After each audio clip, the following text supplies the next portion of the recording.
এই ৰেচিপিটো সৰু সৰু ল'ৰা ছোৱালীৰ পৰা ধৰি বয়সস্থ লোকলৈকে সকলোৱে খাব পৰা এটা ৰেচিপি আৰু সদায় খালেও আমনি নালাগে। বনাবৰ কাৰণেও একেবাৰে কম সামগ্ৰী লাগে আৰু এই ৰেচিপিটো বনাবৰ কাৰণে ইয়াতে অকণমানো তেল ব্যৱহাৰ নহয়। খুব কম সামগ্ৰী বনাব পাৰি আৰু এই পিঠাবিধৰ লগত যিকোনো ধৰণৰ চাটনি, চচ, চাহ বা গুড়ৰ লগত খাব পাৰি। মই অকণমান নাৰিকলৰ চাটনিৰ লগত বনাইছোঁ আৰু ৰাতিপুৱাই এনেকৈ বনোৱাৰ পিছত সন্ধিয়ালৈকে এই পিঠাকেইটা খুব কোমল হৈ থাকে আৰু ল'ৰা ছোৱালীক টিফিনতো দিব পাৰিব।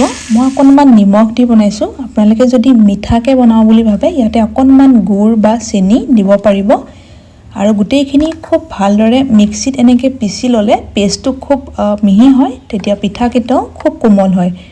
আৰু বনোৱাৰ আগতে টাৱাখন খুব ভালদৰে গৰম কৰি অকণমান এনেকৈ তেল সানি গ্ৰীজ কৰি ল'ব। যিকোনো ধৰণৰ টাৱাতে আৰামত বনাব পাৰি।